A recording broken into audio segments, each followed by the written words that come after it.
To bylo krásný plesknutí. To byla síla draku.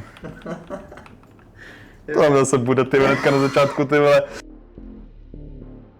Zdravím všechny, tady Lekr a vítám vás u druhé série CS školy. V první sérii jsme se koukli na nějaké zajímavé smouky a tipy a triky na veškerých mapách a v této sérii si projedeme role v CSku. Každý hráč Entropic Prague CSGO sekce vám ukáže svoji vlastní roli a ukáže vám nějaký tipy a triky na ní, řekne vám jaký hrát, řekne vám nějaké informace a podrobnosti a třeba se naučíte taky tu vaši roli, kterou vy chcete.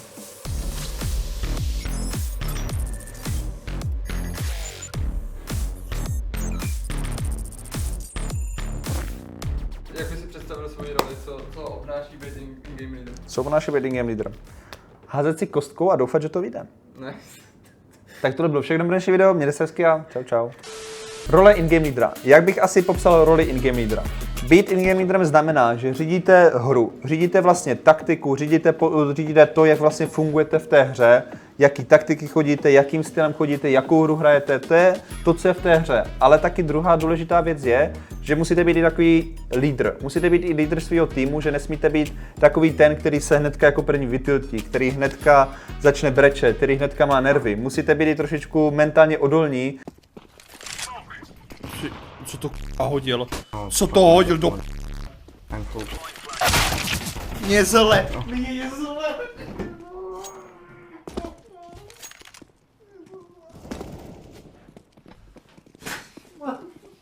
Protože budete řídit 4 vaše spoluhráče a občas někteří spoluhráči nejsou ideální a musíte mít prostě na to psychiku, musíte mít na to nervy a je taky důležité být tím lídrem. A co vlastně in-game leader dělá ve hře? Jak jsem vám už popsal na začátku, tak in-game leader vlastně řídí tu celou hru. A řekl bych, že práce in-game leadera začíná už ještě předtím, než zapnete CSko pomalu, nebo i když zapnete CSko, tak vlastně ten in-game leader připraví ten styl hry, jaký chcete s vaším týmem hrát. To je ta hlavní věc, kterou in-game leader udělá a podle toho prostě se už pak řídí to tempo hry, řídí se, co chcete chodit a podobně. In-game leader představí svýmu týmu nějaký plán hry, který budete hrát na danou mapu, každý hráč se to naučí, každý hráč prostě si řekne, jestli je to dobrý nebo ne, optimalizujete to podle vašich hráčů a zkoušíte to hrát na tréninkách. A in-game leader během té hry jediný, co dělá, tak má nějakou svoji pozici, klasicky hraje třeba na Infernu banán, ale přitom se snaží tu hru korigovat, že třeba řekne na začátku kola, že hele kluci, teďka půjdeme prostě tento execute, nebo kluci půjdeme teďka default, z toho defaultu si budeme snažit dobít tuhle část mapy a půjdeme tady toto. Že se snaží korigovat tu hru a dávat nápady, ale in the end vlastně i to, co řekne na začátku, nemusí být to, co vlastně váš tým půjde. Stačí, když prostě během kola se cokoliv stane a může se ta hra obrátit úplně na jiný směr. Takže in-game leader se snaží být v té hře takovej ten, který vždycky má takový to finální slovo a řekne, co se jde, jak se to jde a proč se to jde a snaží se to prostě udělat tak, aby všichni 4 hráči byli na té stejné vlně. Role in-game leadera, jak určitě víte, tak je to jedna z takových těch nejtěžších rolí. Určitě každá role je těžká, ale in-game leader má hodně povinností. In-game leader musí ovládat game knowledge, musí prostě umět číst hru. To je asi takový ten nejdůležitější point, který je u in-game leaderů, že musí se snažit přečíst hru enemy týmu. Občas to nejde. Občas prostě si myslíte, že máte ten nejlepší read a ty papriky enemy týmu udělají nějakou blbost a staknou Ačko prostě, nějaký random staky. A takhle tohle se prostě stává. Ale in-game leader musí mít tu game knowledge, musí snažit se číst tu hru a jak se to naučí? Naučí se to vlastně z těch zkušeností. Naučí se to z dem, kouká na hodně zápasů, kouká na zápasy enemy týmu, kouká na vlastní dema a kouká i na ty nejlepší zápasy světa a podle toho už uvidí nějaký ty patterny. Takže in-game leader určitě musí sledovat dema, aby měl tu knowledge, musí taky umět skoro každý utility, bych řekl, protože když vlastně jste in-game leader, tak kupujete většinou utility, abyste to za ty hráče hodili a taky musíte umět na každý mapách utility, musíte vědět, jak je využívat a do toho musíte umět i zabíjet. Jako je teďka taková meta, že už in-game leader musí fragovat. Není rok 2014, kde mohl tady Pronax mít 0,90 rating a vyhrávat majory. Teďka už in-game leader musí mít fragy, musí dávat killy, musí rozhodovat zápasy, protože to CS už je tady tak dlouho, že ti hráči jsou hodně zkušení a už prostě každý je na takovým dobrým levelu individuálně, že kdyby in-game leader nebyl na dobrým levelu individuálně, tak se vůbec nechytá a bude mít 0 killů za mapu a to už prostě nemůžete hrát 4v5. Takže in-game leader musí taky umět fragovat. Kdo je mým vzorem jako in-game leader? Řekl bych, že z začátku jsem určitě vzlížel takový in-game leader jako Pronax, Shangers a takovýhle starší in-game leadeři, kteří vlastně vedli své týmy v roce 2015.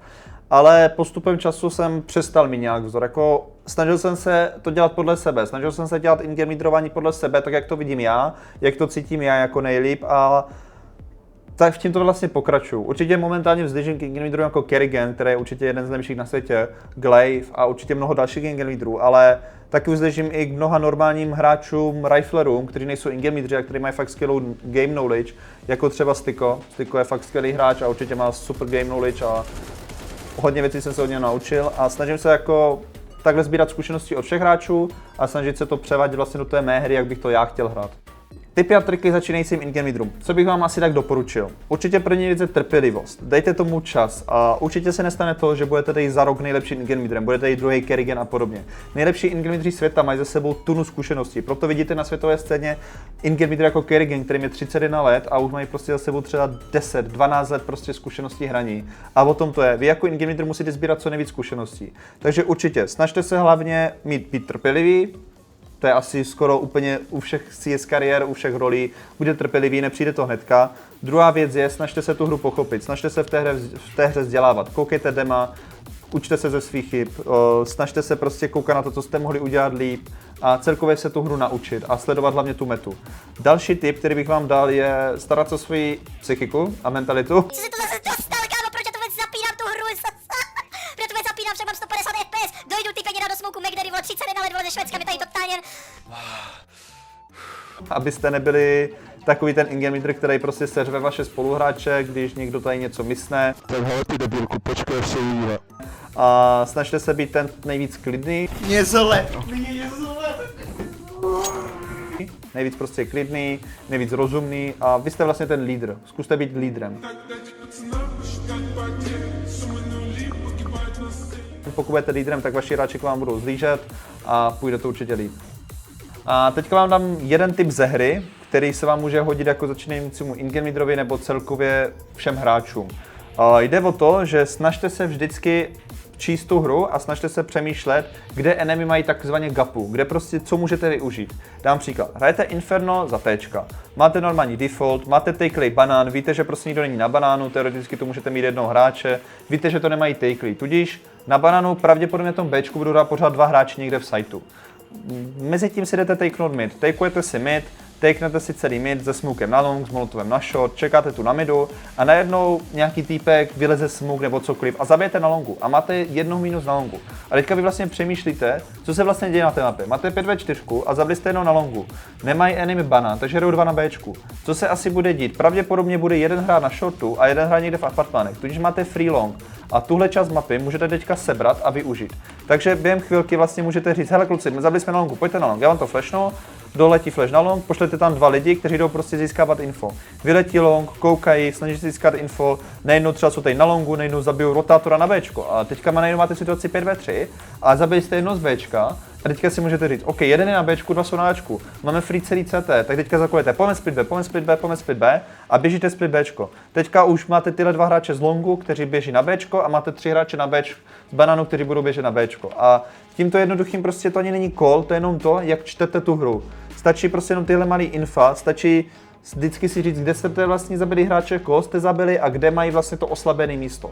Takže zabili jste jenom na longu, vzali jste si longa, tam nikdo nebyl, měli jste to zdarma a nejen jste zabili rotátora, který prostě nám přiletěl, aby přebral long, no nepřebral, zabili jste ho a máte 5v3 a takže víte, že pravděpodobně bude jenom jeden na banánu a toho můžete tam prostě vrapnout, zabít ho a máte easy side. Samozřejmě, jak já říkám, může se stát situace, že budou 3 na Bčku v tomhle kole, může se stát situace, že budou 4 na Bčku v tomto kole, tohle prostě neovlivníte. Ale je dobrý přemýšlet nad touto hrou tímto stylem, abyste věděli, nebo abyste tvořili tu hru a nebylo vás tak lehký číst, protože budete reagovat na to, co enemy hráči dělají v té hře. A jak vlastně trénovat tuhle roli IGLK? Asi bych vám řekl to klasický, koukat dema, to už každý znám. A třeba vám mohl jinýho doporučit. Hrajete Faceit s kámošema, zkuste prostě kolovat úplně jednoduché věci. Nemusíte se tam potit do toho Faceitu a kolovat tam taky Astralis věci. Stačí prostě kolovat, že hele, pojďte si vzít Bčko, pojďte si vzít Ačko, nebo můžete zkusit kolovat to, co jsem vám ukazoval teďka před tímto, že snažit se číst tu hru a podle toho upřednostňovat koly. Můžete zkoušet takto jednoduše prostě kolovat na tom Faceitu, nebo si složit nějaký tým, snažit se si zahrát nějaký mix turnaj a tam sbírat tyhle zkušenosti. Jak jsem říkal už na začátku, jenom zlepšíte se zkušenostma. Takhle jenom se zlepšíte a ničím jiným. I'm a YouTuber. Okay. I'm a YouTuber. Yeah, YouTuber, yes. Hele, řekni mi, kdo si myslíš, že má jako, kdo je nejvíc crazy IGL? Nejvíc crazy IGL určitě nějaký ruský in-game lídři.